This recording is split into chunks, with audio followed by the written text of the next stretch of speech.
Okey, berkait dengan muafakat selepas waris mengetahui pecahan faraid masing-masing. Ini berkait juga dengan huraian dalam ayat 7 ini, di hujung ayat di mana Allah sebut nasiban mafruḍa. Yakni pembahagian yang Allah tentukan bagi waris lelaki, waris perempuan yang disebut dalam ayat-ayat faraid dan hukum faraid itu adalah pembahagian yang diwajibkan oleh Allah Subhanahu wa taala. Dalam ayat 11 pun disebut, selepas Allah penjelaskan tentang hukum anak ayah, Allah sebut apa? Di akhir ayat Allah sebut faridatan minallah. Faridatan minallah, kewajipan daripada Allah. So yang kita kena faham di sini, status hukum faraid ini wajib. Melaksanakan hukum faraid atas harta peninggalan peninggalan si mati adalah fardu ain. Kewajipan itu fardu ain. Belajar fardu kifayah. So malam ni kita belajar sikit-sikit, kita mendengar, setidak-tidaknya kita menyempurnakan ataupun cuba untuk menyempurnakan fardu kifayah. Tetapi mengamalkan hukum faraid atas harta pusaka si mati hukumnya fardu ain. Hukumnya fardu ain. Makna di sini ketetapan bahagian-bahagian yang Allah tentukan kepada setiap waris itu adalah kewajipan daripada Allah Subhanahu wa taala. Ia bukan pilihan. Maknanya tak betul sama sekali kalau kita kata hukum faraid ini pilihan. Ataupun ada yang kata solusi takhir, pilihan takhir. Ada pula yang kata kalau bergaduh baru kembali kepada faraid, kalau berebut baru balik pada faraid. Saya tak nampak kalau berebut kembali pada faraid.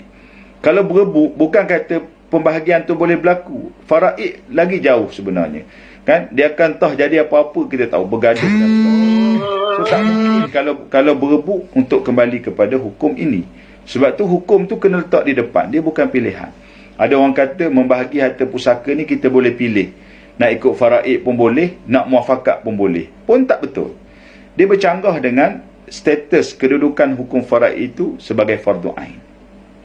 Dan kenyataan ini kalau kita tak perjelaskan dengan baik, dia mungkin akan menimbulkan orang kata dia akan mengelirukan masyarakat.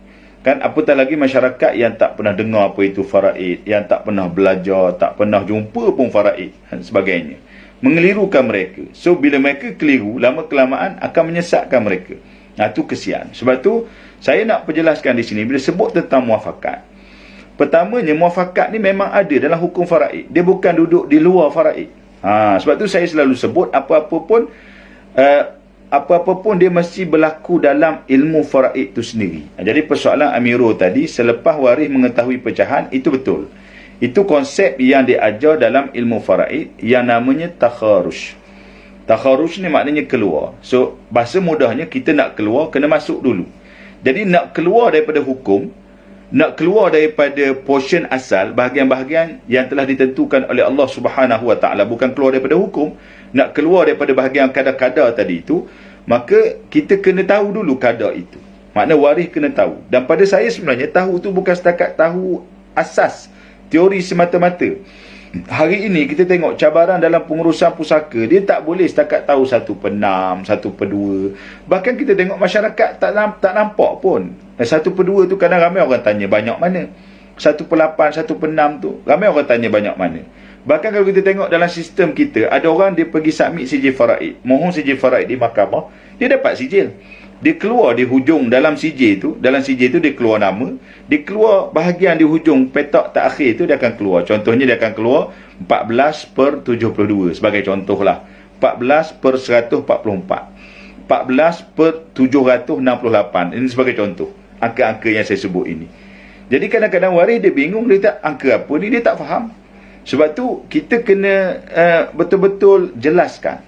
Kan? Bukan setakat angka saja yang dia orang kena tahu, tetapi nilai. Kalau dalam bentuk duit, berapa dia orang dapat. Kalau dalam bentuk tanah, berapa luas dia orang dapat. Sebab kita tengok hari ni, realiti orang bagi pusaka, kerana terlalu terikat dengan hukum faraid. Kata faraid. Dia orang tak faham konsep dalam pembahagian pusaka itu, menyebabkan tanah-tanah yang sempit pun dibahagi ramai-ramai. Dia masuk 20 nama, 30 nama, berlapis pula masuk 50, 60 sampai beratus nama. Sehingga pecahan boleh jadi juta, boleh jadi ratus juta dan sebagainya. Ada wujud dalam masyarakat kita, di negara kita. Jadi kita nampak, kita kena jelaskan kadar itu. Kalau tanah tu berapa luas dia dapat. Logik tak logik untuk dia mewarisi. Biar dia orang berfikir. Kalau barang kemas tu nilainya berapa kadar masing-masing. Kalau kenderaan tu nilai kenderaan berapa kadar masing-masing. Kita kena pergi sampai ke situ. Tak boleh setakat tahu bahagian-bahagian sahaja. Hari ini, maka bila waris tahu begitu, maka dah waris dah faham tentang hak masing-masing. Mungkin mereka akan berfikir, rasanya kalau terima tanah setakat luas sekakan kera ini, sekali lompat, contohnya dah lepas, dah masuk kawasan tanah orang, baik aku tak payah terima. So bila kata tak payah terima, apa nak dibuat? Kan? Contohnya mungkin kata nak bagi ke orang lain secara lepaskan hak. Boleh berlaku. Itu konsep takharruj. Syarat ni dia dah tahu. Ini termasuk dalam muafakat.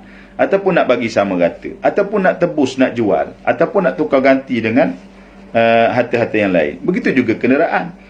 Bagi seorang waris, dia kata dia dah banyak kenderaan dia. So apa putusan dia nak buat? Saya nak lepaskan, kan? Ataupun saya nak juga bahagian saya terpulang kepada waris. Syarat dia, waris-waris kena tahu hak masing-masing. Ini antara konsep-konsep yang ada dalam muafakat.